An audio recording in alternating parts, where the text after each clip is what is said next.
Welcome to the Diaspora Transition. We are here at the Greens Lounge, Community 9 in Tema. This is a spot that I like to go in the evenings for a chit chat with my girls on tonight's show. It's a very exciting show. We're going to be talking about their transition, their individual transitions. So we're going to start with Ivy, then Akosua, then Vanessa. So we have two UK people and then we have a Ghanaian Canadian. But just really diving into why they decided to move to Ghana, what business they're doing in Ghana, and whether they would go back, whether they're here for the long run, and also what experiences and things that they can share with you that you can think, oh, I can relate to that. I went through that. Because I think that in Ghana, you will go through similar things, okay? So on this show, we're going to be talking about the diaspora transition.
So, Ivy Prosper. Ivy! Yes. How are you, my darling? I'm great. How are you? I'm good, thank you. And then Akosua, you're good? I'm very well, thank you. Yeah. And Vanessa? I'm good. Yeah? I'm very good. Are you excited about the conversation? Where it's going to go? I am. Okay, so we'll start with Ivy. First of all, what were you doing in Canada? And why did you transition to Ghana? Well, initially I came to Ghana in 2011 for 2 years. At the time, I was between jobs. I was doing some freelance work for Fiva TV, which is an African television station. Okay. I was going through some personal challenges at the time as well, and my mom is the one who suggested, why don't you go to Ghana? And that suggestion was more about coming for a getaway. It wasn't really supposed to be me moving. It's just a series of events that happened that made me end up staying for the 2 years that I did. And when I left, I came back in 2016 because I felt like compelled that there was something more to do in Ghana. Okay. And I saw the What was that opportunities. something more? What was the reason? Well, I was working, when I left, I was working as the host of a television show called the Maternal Health Channel TV series. Okay. So I was the host and roving reporter. We traveled across Ghana covering stories on why women were dying of in maternal health issues across the country. Okay. And so I really enjoyed the job. And when I went back to Canada and I started working a regular job Monday to Friday, and it was a job I didn't really enjoy, in my mind I often kept thinking about, you know, I should go back to Ghana because I really did enjoy my experience. I was doing something I loved doing, and I was making a difference because the program was really impacting people's lives. So I kept feeling that tug. So it was a combination of that. And I also was actually in a relationship with someone who he and I had talked about, you know, starting a life in Ghana, and eventually the two of us would come back to Ghana because he had left Ghana to go to the US. Okay. And so I ended up coming back first. The relationship didn't end up continuing. Okay. So I was here and just made the most of what I was doing as far as trying to get back into the media space. Because the other thing that I advise people is when you come to Ghana, try to scope out what the possibilities are before you make the move. Okay. For me, I had a little bit more of a safety net because I have friends and family here, so it was a little bit, even though it was challenging when I came in 2016, I still had that balance of friendship and family members to be a little bit of a support in the transition period. Because when I came, I had some job opportunities before I was coming. Okay. And unfortunately, when I arrived, those same people who were calling me like, Ivy, you gotta come back to Ghana, come back to Ghana. Hey, Chale, there's all this going on. You have to come. Why are you still in Canada? And it's like, people were like, come. There's this happening, that happening, this happening. So I just felt like this excitement. I've gotta go. And then when I arrived, some of those people, you call them, it's like, nobody's answering the phone. You can't reach people. People are like, oh, you came. Hey, wada. You know? And I had a really strong lead actually with one of the TV stations here. There was somebody who I'd been communicating with at Viasat. Okay. But then unfortunately, within the time that I came, Viasat got bought out by Kwese TV. So then that was like a whole, shift of things happening. So I was like, man, I think I came at the wrong time. What am I gonna do? And so I actually spent about 5 months trying to get a foothold in Ghana. And I was like, this is tough. Wow. This is tough because it was a reality check for me. The first time I came to Ghana in 2011 for that getaway, I mean, it wasn't my first trip, but the first time I came and actually stayed and worked, it came easily actually. Because I came within 2 weeks, I was offered a job. I was working at a high school here in Tema, SOS College. Oh, wow, that's a good... I was in charge of the Creative Writing Center. So that was a really good experience that came within a couple of weeks. Wow. I wasn't even looking. Wow. And then through networking, I met the producer who offered me the job to host the television show. So my initial experience with Ghana, everything was boom, boom, boom. Came easy. I was like, okay. So when I came in 2016, I got the reality check that it's not as easy as it was the first time around. Also, the economy was a little bit different when I came back as well. Right. So within a few months, I ended up getting work at a production company, working as a producer. Okay. And I had a great opportunity working on a lot of different projects. Got to travel to Kenya to film a food documentary series. I was a producer on those episodes. So once I got a foothold, I started to really appreciate more and giving advice to people. I actually ended up writing a book on moving to Ghana called Your Essential Guide on Moving to Ghana, where I give advice on different things that people had been asking me on a regular basis. Like the same questions kept coming up. So I decided that put it in a book and people can have the resource all in one place. Yeah. So the transition during that time was really, really good because I learned a lot. I met a lot of people. I got to work on projects, for CNN, and so it was really good. It was really good. And then eventually, to my current role, I'm working as the social media manager with the Year of Return and Beyond the Return campaigns, which has been really fulfilling because I've made a huge impact on people's lives. Absolutely. People who've decided to either move to Ghana or simply make a visit to Ghana. Yeah. Amazing. Very interesting story, Ivy. But I have some questions for you. Okay. But I want to just get everybody's introduction and, why they decided to move. So I'll go over to you, Akosua. Why did you decide to come to Ghana? So with mine, I call it the accidental transition. And the reason for that is because I actually moved during the COVID period. So what happened was we was meant to come and do my dad's funeral, but then that's when His Excellency made the announcement that no funerals. And so I was meant to come on the Tuesday and he was closing the borders on the Sunday before. So I was like, I got the intel and I changed my ticket. And I purposely took the last flight in. But I didn't know that we was going to be quarantined in the hotel. So I get down and they're like, oh, we're going to be in the hotel for 72 hours, which ended up turning into 14 days. And oh my goodness, what an experience it was. So I've come out now and I'm like, okay, let's see what Ghana's got to hold, because I don't know, I just had the feeling that he wasn't going to open the borders till September, and so he didn't open. No one should ask me why I had that feeling. So I'm just like, okay, let me see what Ghana's going to hold for me. And luckily for me, my family were quite supportive of me being in Ghana and not taking one of their emergency flights back. So I was like, okay, let me see what's going on. And I remember that time it was lockdown when we came out. And I was like, oh, if only there was a delivery service that I could use on an app, because obviously I've got a strong British accent. My tree's not great. These riders is either You go left, where you see the mosque, you turn right, and then you see a school. Then you have to turn, you see, and I was just like, if there was an app, this would just be so easy. Yeah. So I remember I was like, you know what, I'm going to create an app for deliveries. And I took 10 names to register general, and all of them were taken. I was like, oh my God, how can this be happening? Wow. And the only name that was available was Jiffy Deliveries. Okay. So through Jiffy Deliveries, that's actually what made me decide to stay in Ghana. Wow. Yeah. Are you here for the long run? What a question. I would say I'm learning a lot. Okay. I'm learning the real Ghanaian culture. I'm learning patience. I didn't realize how patient I am until I came to this country, actually, funnily. But yeah, I'll just say I'm learning a lot. You're learning. I'm learning a lot. It's a learning transition. Learning transition, yes. Okay. Yes. All right, Vanessa. Hey, already started laughing. So what's going on? No, just I can relate to both ladies Okay. and aspects of it. I mean, mine was an accident as well. Oh. If I'm being completely honest, I've just never shared it. You know, you're home. I mean, you can relate. You're home. It's cold. I'm talking November cold. And I'm like, okay, what are the tickets saying? I'm going home.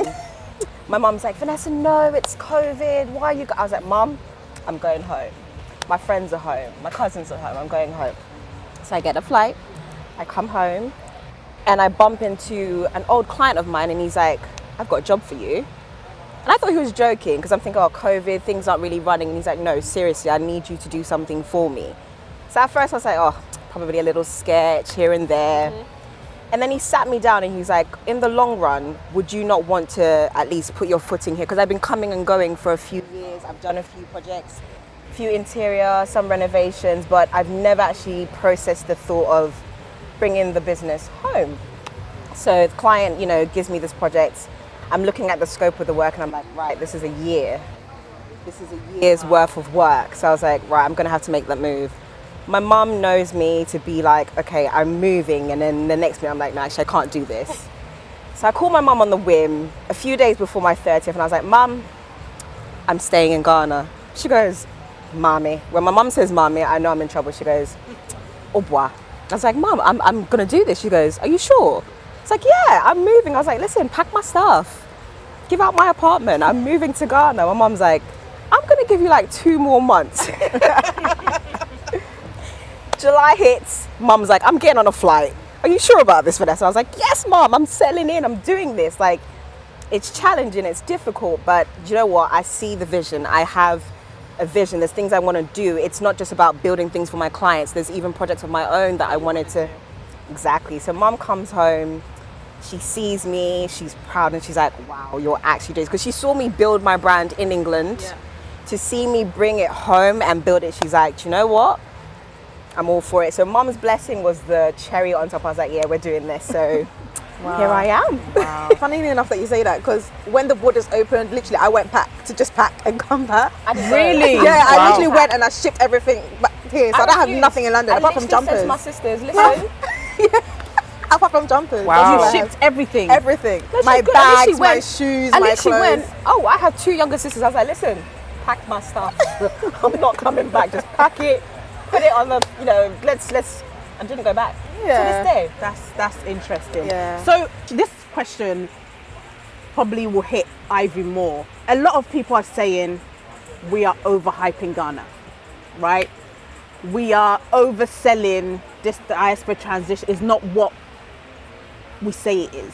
It's not what's happening on the ground. Because we promote Ghana. Yeah, right? with my YouTube channel, I do get people who send me, who say comments on videos, or they send me a message through my website, an email, saying that, you know, making Ghana look better than it is. Some people saying that talking so much positive, we should be talking about the negative.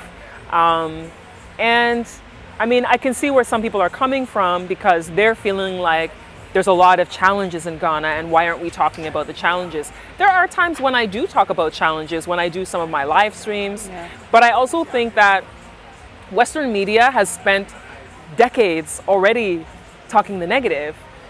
Why should we also be talking the negative on a regular basis? From time to time, sure, I'll talk about some of the challenges, and the reason why I do that is so that if you, let's say, come to start a business, you know that you have to do A, B, C, and D when you come, and don't expect it to be like snap, snap, snap.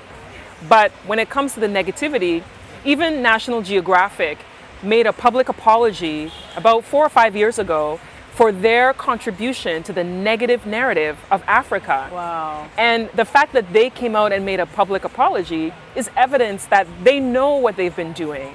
You know, they know that they're constantly showing the negative side. Growing up in Canada, people thought everybody's living in huts, people don't go to school, people are all poor, everybody's dying from disease, because that's the narrative that we're taught on a regular basis. So when people would find out I was from Ghana, they're like, oh, you're African? That's where you're from? Oh, so do your family members do they have cars? Like, do they have shoes? Like those kinds of things. Yeah, there's poverty on the continent. There's poverty in Canada. There's poverty in the United States. There's people who are homeless over there, sleeping on the street in negative 20-degree weather in the winter. People die and freeze to death, you know? And yeah, there's poverty here, but there's also people who are middle class. There's also people who are wealthy. I remember one person, I had traveled to Ghana, I think it was 2003, and they were like, oh, so what was it like? And they're like, what's it like over there? Is it like there's a city? Like, and I'm like, my uncle has a Mercedes-Benz, and we don't even have one in Canada. People are like dying to have one, but there's a lot of Ghanaians who have those vehicles, you know, and just trying to be part of changing the narrative to make people see that there are different facets of society. The possibilities are there. And I also want people to know that despite the challenges, think of it as Ghana and other African countries are where America, the UK, and you know, Canada, Europe, where they were 100, 200 years ago. Right. Somebody started from scratch and built their business. For example, Louis Vuitton, let's say, a fashion brand that's a global, LVMH is a global, one of the biggest brands in the world. 150 years ago, a person who was homeless started that company, and he passed it down to a family member, who then passed it down to a family member, and it's become what it is today. So if you're interested in legacy, you can come to Ghana. You can be that person who starts a company and you have a long-term vision. You may not see it through because it may be 100 years, but you will it to your family members, who then will it to their family members, and so on. And then you're building a legacy in the continent of Africa, because that's what we need to make this continent what it's meant to be, is people who come and want to build a legacy. It's not about quick, I want this right now. It's about, I'm doing this for the next generation and the next generation and the next. As great as the opportunities are in Ghana and the wonderful experiences I've had, I have my moments where I feel like I want to pack my bags and go back, because there are frustrations that can be challenging. But then I have to stop and remind myself that it's about a greater purpose. For me, part of my purpose is not only about the positive narrative, but it's also making a change one conversation at a time. So whenever I come across young people, I take it as an opportunity to have conversations that are teaching moments based on the scenario that we are in. Because in order for the next generation to understand what legacy is and understand what it means to build something, someone has to teach them, because they're not getting it in the school system. Absolutely. Ako, do you think we're overhyping Ghana? No, we're saying it as it is. If it looks like we're enjoying life, then it means that there's enjoyment here. There is enjoyment here. You know what I mean? Like Christmas, people are forcing themselves to come into the country, so it means that there's enjoyment here. But like Miss Ivy was saying, the narrative, because if you think about it, growing up in London, all the adverts I saw about Africa was the no water and the no, like, you know, they Flies on faces. Flies on faces, literally. Flies. So no, we're not overhyping Ghana. We're saying it as it is. Okay. Yeah, we're saying. Do you feel the same way, Vanessa? 100%. I mean, just to piggyback off you, my company, I've never encountered a black female architect that's renowned. I've heard all the male ones, the Fangaries, you name it, but I've never heard of a black one, let alone a female one. So for me, I wanted there to be representation. So if it seems like it's hype, yes, I'm hyping up Ghana. Yes, I'm hyping up female architects. Yes, I'm hyping up African design. So how has it been for you, a female architect in a male-dominated kind of profession? It's been fun. It's had its ups, it's had its downs. It's been educational. I cannot lie. Understanding how things work in Ghana is totally different. Sometimes I have to sit back and be like, did I really study my course for a good 7 years? Have I been in the industry this long? Because you meet obstacles and you just have to adapt and realize that it's a cultural difference. Wow. It's an understanding difference. So how do you maneuver? Like, I think one thing I've learned, like you said, patience. Patience. Ghana will teach you patience. I've learned not to ask about time. Wow. I've learned if I need an hour, say 4 hours.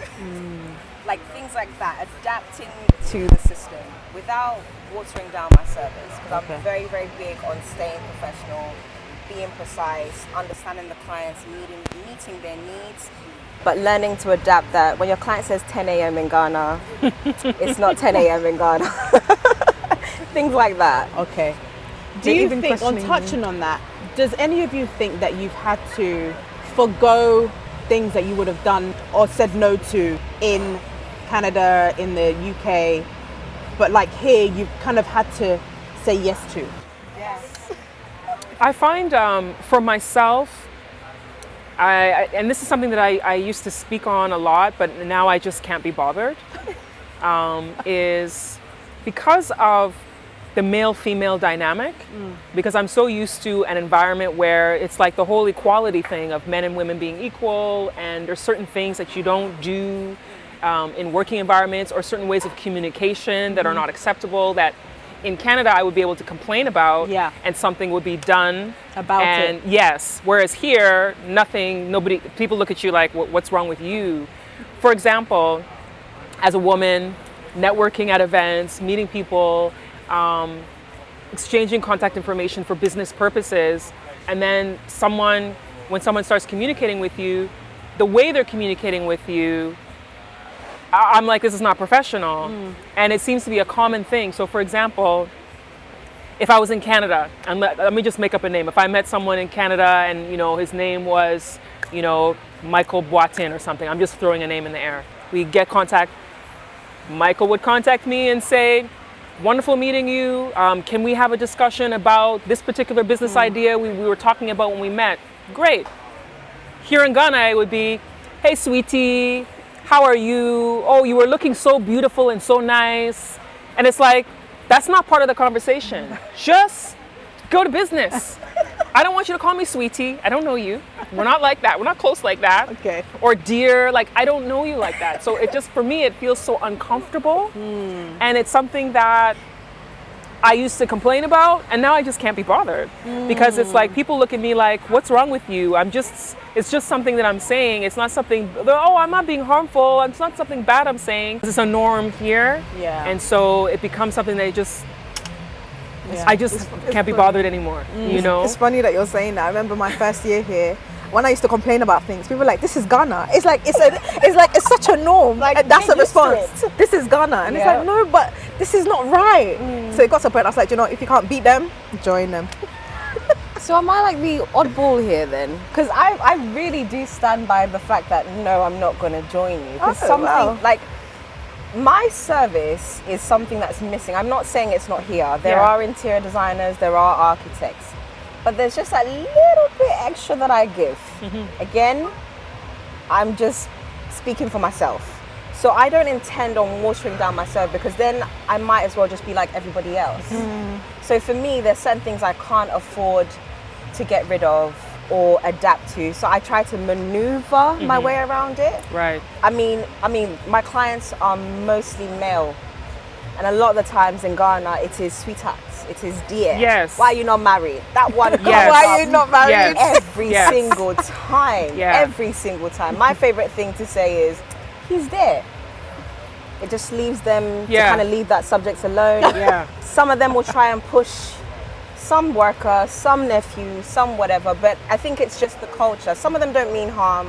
Right. Some of them are shooting their shots. But honestly, I think that's the only thing that I try to maneuver. Everything else, I have to stay by the book. Right. I stay by what I believe, but when I say that I can't be bothered, what I mean is, before when someone somebody starts to say it, then I'd be like, why are you calling me that? You shouldn't be saying that. And they would be like, oh, what do you mean? And it ends up becoming a back and forth. So now when they say it, ignore it and then just jump to business. Right. So if someone says, hey, sweetie, such and such, I don't even say, oh, thank you for the compliment. I just say, straight. okay, so we met yesterday about this and this and this. Can we discuss this? And so I just jump straight to the Into the business, business, yeah. and don't even address it. Whereas before I would address it and then it would just be back and forth, back and forth. So people have gotten to know me as being somebody who's into being professional. So one reputation I have in Ghana is that I'm professional. People have said that I'm very professional in how I do things, and people have said that they know that I'm not the woman who would use her sexuality to do stuff. People know that I'm professional in what I do. So I've created that where people don't think something else, if that makes sense. Right. When we came in, I saw Ivy first. Right. She's like, Denta, what are we talking about? Make sure it's not about relationships. I said, Ivy, we will talk about it all. It's all part of the Everything. transition. She did. It's all part of the transition. did. That's the first thing. Not how are you, Denta? She's like, Denta, what are we talking about? Let's not talk about relationships. Relationships in We Ghana. are talking about please. relationships in Ghana. I'm not involved. I'm actually not involved. And I want to know from you ladies Oh God. how it has. Don't look at me like that. Look, in Ghana, you've already mentioned, when you're here, you're supposed to be married with children. Yes. You're not supposed to be single, No. right?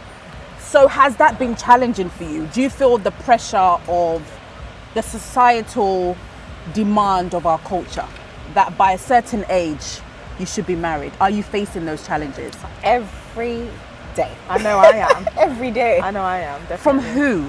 Family, even clients. If I'm being honest, even clients. They're like, why are you not married? Oh, why are you not married? I'm like, wait, is that my decision? Like, I mean, it's partly my decision, isn't it? But if someone hasn't come that's worth the while, I'm not gonna do this. I'm not about this secular life. Listen, Denta, I love my life. I love my job. I love my career.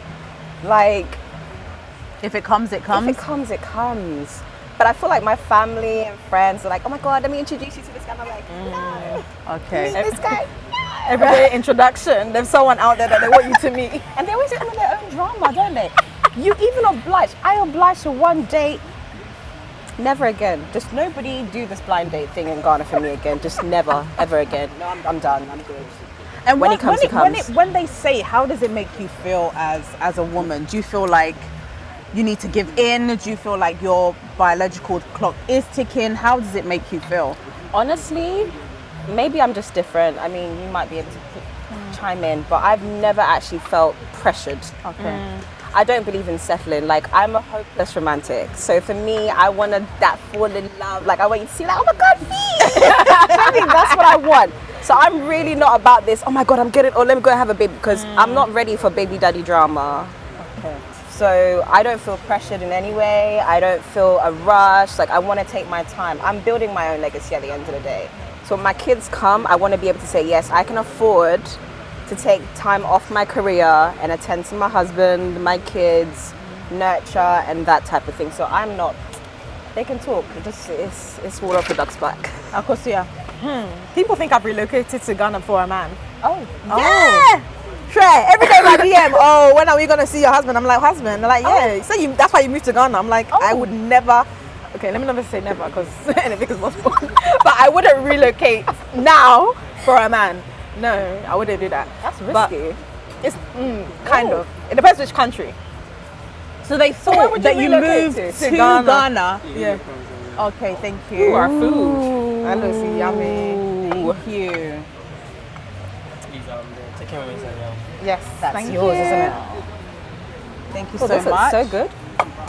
Yeah, they think I've relocated because of a man. But what gave that impression? Every auntie wants to connect me. My Busia Penny wants to connect me. Last time I went to my hometown, he was like, Please enjoy your meal. Akosia, Thank you. Manya Obiama wo. And I was like, where you always scout? Always scout. I'm like, wait, God. Like, I didn't even say that I want someone with money. He's like, oh, he comes from a good family. His family do this. I'm like, okay. I just nodded. I was like, yeah, no problem. When it comes to dating in this country, I've decided to give it a break. Really? Yeah, I 2 co-sign years. that. They're not family. Dental Jai. Mine is only 1 year, but I need to hear the story. 2 years. Now something's off for the camera, bro. Like, let's Akosia, Yes, one please. example. One I example. can't. Not for the. Oh, light-hearted. Light one. I'll share Light one of one. mine if you share. Okay, so after I met the man of my dreams, he was my type to the T. Like, you know those when you dream about your dream man. Let me guess, tall, dark, beard guy. Jesus. I hear you, sis. It's alright. It's alright. But yeah, and then he spoke so eloquently as well. Wow. Educated. Well, he came across educated. Yeah, he came across Bon educated. appetit, by the way. Bon Thank appetit. you. I ordered. Is this Yeah. yam? The yam chips. Oh, I ordered 5. Has it but got that's- peri chips, peri salt on it? Yeah, they put like Okay. peri salt on it. Oh, nice. Yeah, go on, Akosia. We're listening. So I literally, and I didn't see a wedding ring, so I was like, Sometimes the So- not having a ring doesn't even mean anything. They're just whoa, hiding. yeah. But So continue. that's what he was doing. He was hiding. So he was just like, he wants to marry me, and I got excited, and I was like, yay! I'm telling my family. So I went to tell my family, and they were like, okay, let's see what happens. Then he started distancing himself, and I was like, this is weird. Anyway, Wow. like we literally like just went separate ways. Like it wasn't like we spoke and it just died down. Wow. A few months later, God being who God is, I bumped into his brother. Oh. Yes. So his brother does graphic designing, so I asked him to do something for me. And I was like, oh, let me just tell him what his brother did. And he was just like, I'm so sorry to tell you, he's married and his wife is even about to give birth to the second child this month. And I was like, that's why he ghosted me, because he had got the wife pregnant at the time. Yeah. What? Yeah. So now he's got 2 kids, 2 girls. Yeah. And he proposed to you. Well, you know Ghanaians. Yeah, are the like, talking, yeah, they're just- Ghanaian proposal. He Wow. was just like, but I was like, you don't know me. And he's like, oh no, don't worry. I see a future with you. You're this, you're that. You're the woman I want. They know how to talk, cool. Those men. Ghanaian men need to stop doing that, you know. Because one day someone's really going to come and tell me I want to marry, I'm going to say, you're a liar. Like, what? Yeah. I've had too many Okay, so my little story at the beginning. So there's a little bit of a part 2 to it. So my flight actually got cancelled. Imagine BA cancelling the flight on the day, 8 p.m. Oh wow. I That almost is had a weird. heart attack. So I was like, oh my God, the devil's a lie. Called my mum. My mum's like, relax. Yeah. Check in with them the next morning. I'm like, I'm craving something local. So I go to this local restaurant, Esmera, Oh yes. and I'm minding my business. And you know us London girls, we like tall guys. I don't know. What is it? I don't know. I think all You're the short stealing the guys tall got sent people to from England. That's probably from why. us tall women. Oh, I think sorry. the short guys got sent to. They're They're not all that tall. stealing the tall They're not women. that The tall. tall men They're from just the tall taller- women. But they're just taller than us. But they're not that tall. Yeah. You're stealing the Have you tall not men. yet? But my one was tall. Continue. Actually. He was tall. My one was tall. He Yeah. was like a good 6 foot. Wow. Yeah. Yes, and I'm he only was 5'2". tall. So Wow. of course I'm like, yes. Kinda. I'm not high-fiving you. I'm 5'2". 5'2", taking a 6 foot man. Wow. I'm 6'1", and I get the 5'3" chasing me. You should be getting the 5'3". No, but see, I'm sorry. Yes. Continue. Continue. And you know, this is when we're wearing the mask quite heavy. Yeah. So he comes over and he's like, hello. And I look up and I'm like, Yummy. okay, hello. And he's like, you're really pretty. And I'm thinking, But I got my I face got a mask. mask on. What do you mean I'm really pretty? And he goes, I can tell from your eyes. I was like, hey, Ghanaian men. He goes. So long story short, this man goes, what do you do? I tell him what I do. And he's like, oh my God, I found you. I was like, you found me? What does that mean? He goes, no, I'm ready to settle down. I don't really want to be known as a, like a party guy. I'm spilling way too much tea because if this person sees this, I might be starting. No names have been mentioned. Yeah. So. No names have been mentioned. So this gentleman basically kind of convinces me to relocate to Ghana. What? Wow. That was part of the reason why I moved. Oh yeah. wow. Oh. So convinces me to relocate to Ghana. So my friend should be telling you moved to Ghana because of that, not me. Hey, wait, relax. So my grandma happens to know the gentleman. My grandma Oh. is singing. My grandma's like, yes, we've got another family wedding coming up. he did not like, because obviously, you know, being an architect, you have to deal with the clients directly. Yeah. So he didn't like the fact that my clients were who they were. Very conflicting. Oh God, it was a nightmare. I mean, he wasn't married or anything like that, but He didn't like your position. power struggle. Right. That's where I've struggled with my relationships Wow. in Ghana, the power struggle. The alpha female and then I mean, I don't think I'm an alpha female, Yeah. but career-wise, they can't really Deal with that. Okay. Ivy. Interesting. As I just put a I could piece grab of some tissue, chicken please, in my Center. mouth. What's your question? You heard my question. You were avoiding the question when you entered here.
Well, when I came in 2011, I wasn't looking at dating. I actually was dating somebody, you know, back in Canada on and off. Yeah. And then that relationship ended. That dating, or whatever you want to call it, ended. And I actually fell in love with somebody here. Wow. He and I were working together on the television show that I was talking about earlier. And I mean, and he was part of me coming back too. When I came back, feeling like I would need to come back to Ghana, because I was mentioning that we had talked about both coming back. Although he wasn't the primary reason, he was a large part of it. Okay. But after that relationship ended, since then, dating in Ghana it's been challenging. And I don't trust people very well, because I've had a lot of experiences of people doing things that has made it untrustworthy. And unfortunately, and I don't want to say that all Ghanaian men are that way, but the experiences that I've had have made me really not that interested in dating anyone. Also, when you're older, a lot of people are putting pressure on you as a woman that you have to be married, you have to have kids, people look down on you. There's like a negative aspect. And it's like, it gets to a point where you're at a certain age that people start saying, just have a kid. So at least you have a kid. Just find someone to have a kid. I've actually had people say that to me. Just, wubabako. Just so you have a child, so that when you get old, you have someone to take care of you. That's the mindset. Wow. And so I've had people who are like, just find someone, sleep with him, make him get you pregnant, and at least you have a child. People have said that to me. What? Yeah, people have said that to me. Because in African society, womanhood is often tied to motherhood. Yeah. And so, and I saw that when I worked as the host on that TV show, on the maternal health TV series. We would go places where women would talk about how being respected as a woman in their community was Meant that tied you to have being to marry. being a mother and having a child, having a husband. And the more children they had, the more highly regarded they were. Like there were some communities, women had like 8, 9, 10 kids. And even when their health was at risk, they were still trying to have more because Wow. they were highly regarded for being able to give birth. So when you're a woman who's in an African society and you haven't given birth to a child and you're over a certain age, people look at you like, what's wrong with you? You are the problem. When it's not necessarily you that's the problem.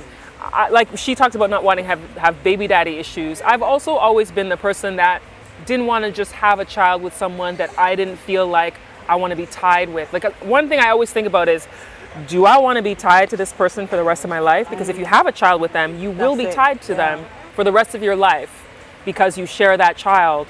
And it's something that I've always really regarded very highly within my life, that I didn't want to just randomly have a child. But to be honest, I do want to have children. I do want to get married, but it hasn't happened that way. And I have even considered not just finding a random person, but I've actually considered looking into scientific ways of having a child on my own without somebody, or adopting a child so that I don't have to worry about any particular person. Those thoughts have crossed my mind as well. But it's definitely a lot of pressure for a woman in this society if you don't have children and if you're single. People look at you like you're the problem. When I don't want to settle, I don't want to just be with just anyone. My heart has to be in it. I have to really love you. I have to feel like you're my best friend. I have to feel like I can trust you. I have to feel like we can have great conversations. We vibe. We share a vision of life. We have long-term goals with each other. Like those are all things that are important to me. If I meet you and you're here and I'm here, and I'm not talking about being at a higher level or lower level, I'm talking about mindset. I can't be with somebody who's not in the same mindset and the same way of thinking, you know? And I've had my experiences of people who are married coming and talking to me, and then you find out they're married. Have they told you that they're married, or have they hid it? I've had people who hide it, but I find out. So for example, I was at a birthday party a couple of years ago. I think it was like maybe we're in 2022, so it's like 2019, around 2019. A birthday party I went to, and there was someone I was talking to. He was holding his plate of food on his left hand because there was like a buffet, so you couldn't see if there's a ring because he's holding the food. And we're talking, oh, this guy seems interesting, we're vibing. And then when he finished his plate, he was like carefully putting his plate down, and then I saw the ring. I was like, okay, he's married, so I won't talk to him anymore. And so I moved on. And so then now it was someone's backyard. There was a DJ playing music, so I went to where the music was, and I was dancing with some friends. And then he comes over and he's like, hey, madame, you are so beautiful. Hey, I want to get to know you and take you to lunch. And when he's dancing like this, coming towards me, the ring is gone. I'm like, the same ring you just had on when we were eating food and you put the plate down is gone. And then he was like, oh, I want to take you out to lunch one of these days. We should exchange contact. And I was like, you want to take me to lunch? Me, you, and your wife? And he was like, oh, what do you mean? I'm like, you were wearing a wedding ring just a few minutes ago when we were at the buffet table. Oh, and your ring is gone. Oh, you know, me and my wife are having problems. Oh, that is always the excuse. And I said, so in the few minutes between eating at the buffet table and coming to the dance floor, some problems have come up. All of them are having issues with their missus.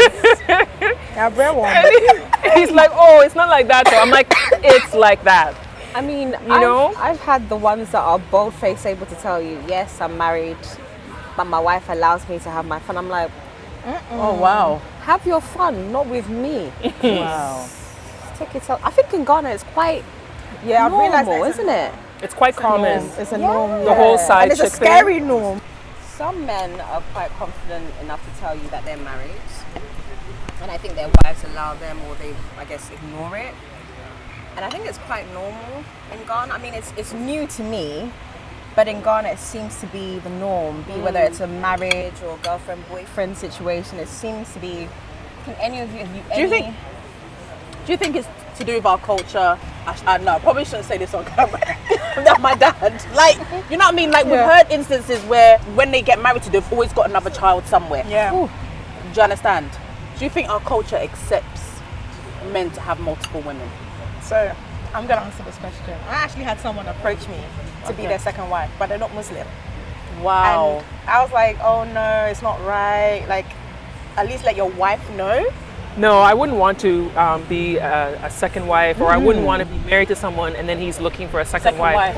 I do think that it's important that if a person wants that, they should state it up front, Right. so that you as a woman can make the decision if it's something that you don't mind. Because there are people who don't mind, like you're saying you wouldn't mind. There are people who don't mind, and I think when you're transparent from the beginning, then it makes for a better situation than to be sneaking around and then someone gets hurt. Because if I think you've committed to me and only me, and then you're running around with other people, I end up getting hurt, and my hurt translates into the children also, because the way I am would translate into how I am with the children, which doesn't bode well with how the children are being raised if I had children with the person. So I think because culturally, you know, in the olden days, it was common practice for men to have multiple wives. And a large part of men having multiple wives wasn't necessarily because they want to have sexual endeavors. Today, men talk about it like it's like, yes, I got this woman. Yes, I got her. Oh, you see her booty? Did you see this? It's like a sexual, Like a trophy wife. like a championship. Yeah. Whereas in those olden days, it was like, we have a 12-acre farm. I need to have 30 children. So this one could be on this farm. This could be on this farm. This, you know what I mean? So it was more about And illnesses productivity as well. Right. and managing your lands and managing your farm or whatever it was you were working on in those days. But now, It's, I think the men do it for fun. That's it. They're doing So it it's for like fun. it's a collectibles item for them. Yes. That's yes. where I have a problem with it. And I think that we also have a society where women were once dependent on men. And so you have women who their mothers or their grandmothers would be like, oh, just stay with him because he's providing for you. So that whole mindset of he's a provider, so let me just accept what he's doing. At least I'm the main person, so I'm not going to deal with it. That mindset is also there too. So a lot of women will just accept it because they feel like, oh, well, my dad did it or my grandfather did it, so why should I be the one to stir up any issues? But I strongly believe that everybody should be given the opportunity to choose what they want. Yeah. If you want to be in a monogamous relationship, be in a monogamous relationship and stick to it. If you want to be in multiple, tell the woman up front, because there's women who are okay with it. Like I met a guy who told me he has 5 wives in the Kolebu area. I was at a festival. He was with like 12 kids, and I was like, and I didn't know this. He was just someone random. He came to our booth. He had 12 kids. I was like, oh, wow, you're taking care of your kids and your friends' kids and stuff. So I'm thinking like, you know how people have like a whole bunch of kids? Oh no, they're all my children. I was like, huh? And then he told me he had 5 wives. Wow. And he told me that, and I was like, oh, really? And I didn't want to be judgmental, so I started asking him questions. And he told me that when he got his first wife, he told her that he wants to have more than 1 wife, and she was okay with it.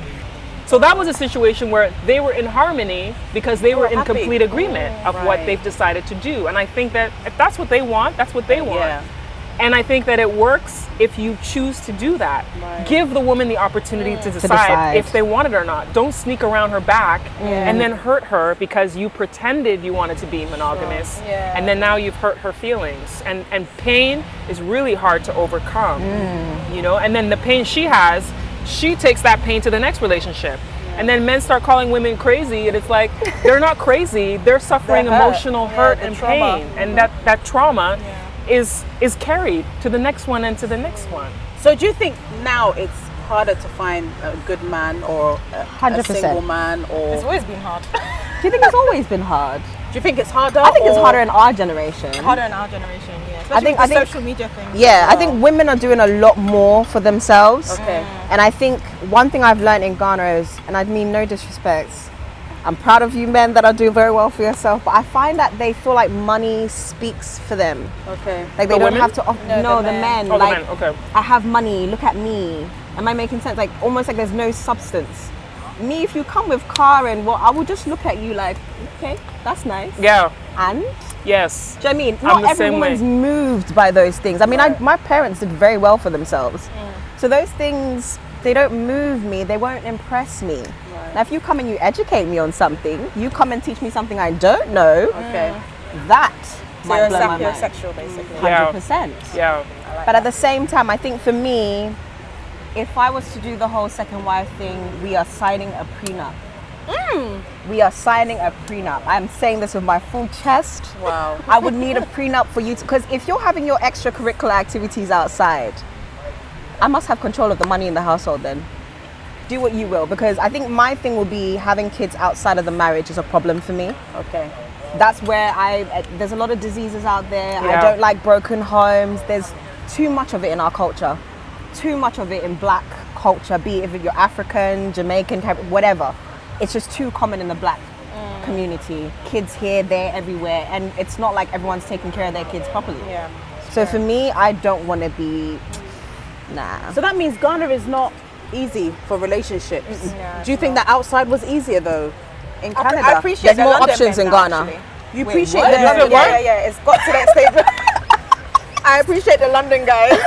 Yeah. No. Yeah. No, In what literally. sense? Because I'm like, you know, they weren't that bad when I do the comparison. Then tell she lied. No. No, she Okay, lied. maybe your London guys were not great, but I had bad Where ones. in London do you live? I'm in South London. You lied. Yeah, but you know, we got South East and we got South West. I'm from Southwest. You lied. No. Denta. Okay, but you need I'm to not talk from London. I I'm can't comparing speak on my this. My Ghana experiences. I'm Where's the comparing it camera? with my Ghana- No, because I need to speak to Ghanaian men. No, you're trying it. No. I'm comparing it with my Ghana experiences. Ghanaian men are hardworking. They're educated. They I'm do not their best. By But it's the extracurricular activity. Just said they don't see bum. Yay. No, but I'm not gonna lie. Sometimes I see something, I'm like, wow. You know, sometimes you see like some bodies in Ghana, you just have to turn your head. But I think that's the only. But the London boys, first of all, don't come at me like, yo, my size. No, Stop. but I'm not talking about those ones. I'm talking about Half of them don't have serious jobs. Okay. Half of them are still at home with mummy. Yes, but I'm not talking about those ones. I'm talking about when I compare my experience, Your experiences with the Ghanaian guys. I appreciate my London boys. Wow. I can't speak on when London I guys look because I back, didn't I'm know like, this. What No, about my Canada London guys were guys? not Do you that think bad. Canada guys are better? You know, the irony is I lived in Canada, but most of the guys I dated were American. Oh wow. No, I'm allergic to American guys. Are Sorry, you? I'm allergic. Allergic. That's an Hey. So you see in Canada, because Canada and the US sharing the border, within 15 minutes, so I grew up 15 minutes from the New York State border. My first boyfriend was from Buffalo, New York. Okay. Wow. It's very common for people. Oh, our drinks are here. Thank you. Thank you. Oh, that's so interesting. Thank you. Yeah, no, Ghana guys have shown me pepper to the So it's very common. The pepper when you Sure. I'll tell you another story when Mr. I Ivy need to hear finishes. this. It's very common for Canadians to have relationships with Americans when you're close to the border. Okay. It's like someone living in Tema and dating someone in Accra. Like Okay. They're close. I got to when I lived in St. Catharines is where I grew up, but Toronto was the last place I was living. In St. Catharines, I got to the US faster than it takes me going from Tema to Accra. Like it was so close. So I found American men to be more romantic. Okay. They're more romantic than that, but from my personal experience. This is my personal experience.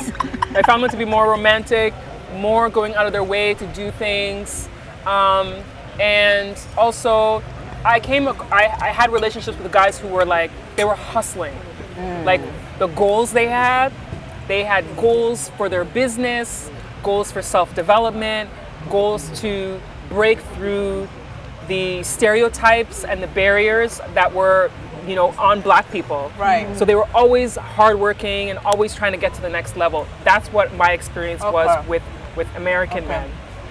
With Canadian guys, most of the Canadian guys have another cultural background. So what I found was most of the Americans are African Americans who are like born and bred, centuries, descendants of the transatlantic slave trade.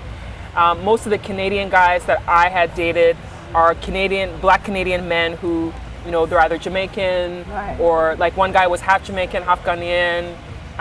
The half Jamaican, half Ghanaian was crazy. Oh my God. That guy was. I can see her face. What happened? Oh no. In the beginning, he was really sweet. He seemed really sweet and stuff.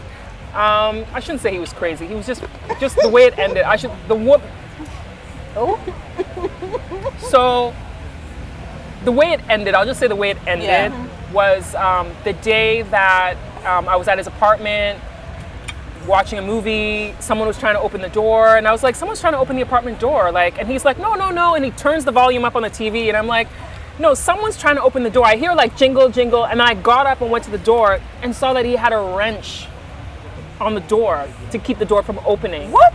Yes, and I was like, why is this on the door? Oh, God. Oh, sometimes it doesn't lock well, so I put that on there, and I'm like, someone's trying to open the door, and I looked through the peephole to see who was on the other side, and there was a woman trying to open the door. Long story short, it was a girlfriend who lives with him, but there was no sign of her living with him when I was at his apartment.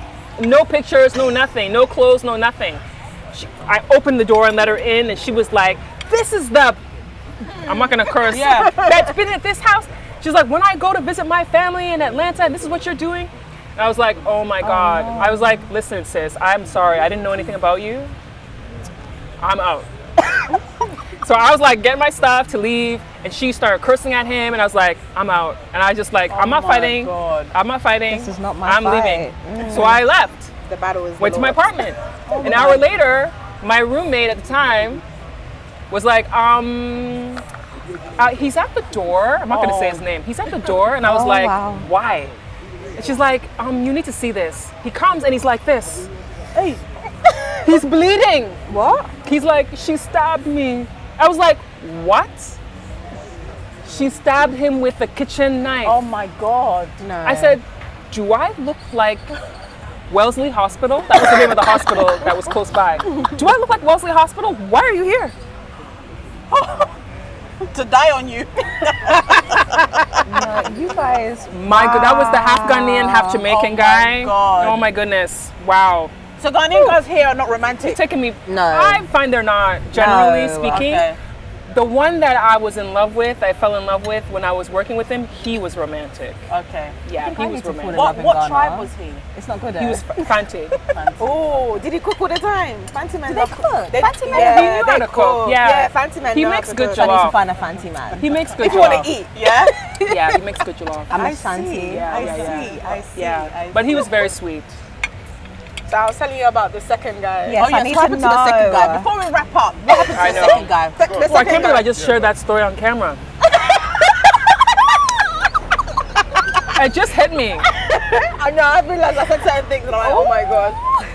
Hey Charlie, I've told that story on Especially about the camera. second I've wife. never Watch told now, that it won't story come to like my DMs, like, gonna be I my told that second story like wife. with friends. exposing anything. I've never But told go on, number two. So guy number two, I met him at an opening of a place in the New Year's 2020, and he was from America, funnily enough. And he, like, you know, we started talking and everything. He told me he was a divorcee, whatnot. And funny enough, for some strange reason, every time I was coming to Ghana, he was leaving back to America, and vice versa. When I'm coming to Ghana, he's leaving back to America. Anyway, long story short, I met someone that knew him and knew his wife. Oh. Yes. Oh God. And I was like, what? So the person was like, oh no, he's married. He's even in Ghana with the wife at the moment. Oh. And I'm like, what? And funnily enough, I actually had a dream that he was married and everything. So I confronted him about it. I was like, you know, I had a dream that you're still married. He's like, oh, I could do you and the bunny didn't like he really made How me was feel- that a logical excuse? Why could you and the body No, Ghanaian men are wild. He's an American Ghanaian actually. So Understand what he just said. I know. And he made me so then obviously he was just talking. So then when I met this new person that confirmed that he's still married and even showed me a text message between him and the wife, Oh, he'd be gosh. like, yes, I'm here with hubby. Wow. I just at that point I didn't know what to do. So I called his Ghana line and it went through, but he didn't recognize my voice. Wow. Yes. Wait, So was this your boyfriend? No. But it was someone that I met. He didn't recognize your Okay. voice. He didn't recognize my voice. How long had this been going on for?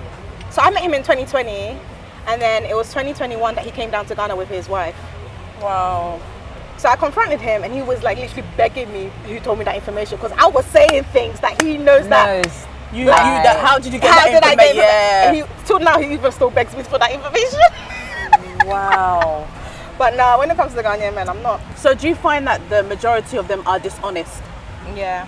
And that's why I'm saying I appreciate my London guys, because London guys lie, but it's a sweet, like, it's like, no, it's a sweet, like, it's a thing of, they don't want to hurt you, but they're hurting you. Yeah. Huh? But they're hurting you and they know they're putting the pepper in your eye direct. Wow. I don't like the way she's badgering my Ghanaian men like this. I don't like it. I don't like experience is different. Everyone's Experience is different. Okay, so I'm gonna stand for the Ghanaian men. Don't do that. Me, what you wanna when you're do. married and you come, I'm like, Massa, pause. I beg you. Yeah. No. If you come at me with the, oh, I'm single. Oh yeah? Give me 24 hours. Oh, I yeah. will find out everything I need So to you find do out. your research? I do my research. FBI. And I only say But this. how would you know? Let me be so honest. Google their name. My family members, without dropping any names, Yeah. are too Connected yes. into the system. So I can't really date willy-nilly. Okay, Now I'm not saying you've got to be a certain pedigree, right. but you can't come and be married and think you can just. Yeah. I will find out. Someone will find Really? out. 100%. This girl went to somebody's house, which was her boyfriend. Center. There was no evidence. you know what? We have of to be honest with any him. girl, and the girl Okay. is opening the door. So, Miss Ivy, I'm gonna ask you, and I want you to be very honest with me. I think with women, our female intuition, It works. it works. Very At the back strongly. of your head, at some point, did you not have suspicion? Not for this person, ever. You see? Ever? Ever. He must have played the game so good that she Yeah. didn't see it. Never, I'm not gonna never, lie, never. they do say love makes you blind. I mean, I'll share one of mine as to why I'm allergic to American guys. Okay. Ghanaian American guys, to be precise. I think if you come at me and you say you're Ghanaian and I hear the American twang, we're done. We're not going any But no, further. not all of them are real American accents. That's true. The locally acquired ones are. The Lafa is real. Wait, the what? Lafa, local acquired foreign accent. I have to use that. I have to. How do you tell the differences though between? You have to ask them. So I remember I met some guy. What? I think it was Mr. Easy's concert, Right. Dirty Rave. Right. And this guy was talking with his American accent. And I said, oh, so when did you come? He's like, I live here. Oh wow. And I just was like, oh, Lord. Wow. That's when I just realized, people don't, I'm not say that on camera, but yeah. I mean, Denta, I have hope for the Ghanaian men. Okay. I believe I will find my Asantini man, we'll eat okay. some paste. Like I said, I'm a hopeless romantic. My grandma had loved all the women in my grandma's been married 40 years. Do you know what I mean? Her and her husband still have breakfast together. It's That's still sweet. cute. Oh, But I that's go there in nice. the morning and they're breakfast. breakfast. I'm like, morning grandma, That's so morning sweet. grandpa. So for me, I know it's real. I want that too. Yeah. So I do have hope. in I the have hope for Ghanaian love men. too. I mean, some of them are very reckless. If I meet There someone are like my a dad, few- I'll be okay. No, I don't want somebody like my dad. Well, I'm saying because I saw my parents. My dad was lovely, but my dad never married. I Oh. have 9 siblings. Oh. Yes. My parents were together until my dad died, so over 40 years. Oh, wow. So, yeah. No, I've grown up around like family members that are still very much married. Yeah. So for me, I believe love is But have you there. asked them their secret? Oh yeah, they ignore the nonsense. Grandma says it all Yes, I've heard that a lot. the time. Patience. You pick your battles. That's what she says. Yeah. You pick your battles. Certain things are just not worth arguments. So for me, that's what they've always. And my family don't believe in divorce. If you marry someone in our household, there's no such thing as divorce. Wow. No. You stay in it. You fix it. Because love changes, and marriage is about growth. I mean, I've never been married, but I talk like I know what I'm talking about. I really don't know what I'm talking about. But from my family, they say that it's it's a process with anything. You have to grow. You have to. I mean, even business. You start it, you fumble, you pick yourself up, And then it's you a keep s- going. Exactly. Yeah, So I absolutely. can't say. I mean, I want my kids to be Ghanaian through and through. So that's why I'm so partial to them. The ones in London, they don't do. The ones in London don't do it for me, but London, no. no. Ghana, yes. Ghana, yes. Oh, no, yes. Ghana, no. Maybe you're in the middle. Like, if the person has to come correct. Correct, I agree. as in, Right. They'll be like, okay, and then they crack a busian for. You know, Yeah. with that- energy. Yeah, Go see my okay. parents. Okay. Ghana, no. You're like you. For me, I just want a man. I want a black man. Okay. Whether he's from Ghana, whether he's from Kenya, Nigeria, South Africa, America, You don't mind. as long as he's somebody whose mindset is where it needs to be, and who can be faithful, who can be honest, who is the kind of person that can help me, the two of us together on our journey of life. That's what's most important to me. All right. So, ladies, have you enjoyed your food? Absolutely. Yes? Yes. So, are you going to be coming to the Greens? Oh, 100%. Might do a couple 1-2 dates, maybe. 1-2 dates at the Maybe. Greens. I've been here They've before, got an so this is nice to be back. upstairs, they've got the this is Ooh. the place to be. Okay. But ladies, thank you so much for joining me on the show. Thank you for Thank you for having sharing us. so much on the show. I can't believe how much I shared that I wasn't know. sharing. I know. It's the drink. Now let's do a little toast. Oh, I mean, my where's my glass? my- Let me have your bottle. My 'cause glass is empty. It's empty. So this is a toast. Okay. To all of you that whatever it is that you are looking for will come to pass this 2022. Amen. Amen in Jesus' God bless name. you all. Amen. I receive it. Cheers. Hallelujah. Amen. Thank you so much for watching the Dentist Show. You've heard the ladies' stories. It might be different to your journey, but I hope that you have enjoyed the show. Remember, if you're somebody from the diaspora and you are trying to transition into Ghana, make sure that you join the Diaspora Transition Network. I will share the details below on the screen. Thank you so much for watching the show. God bless you all.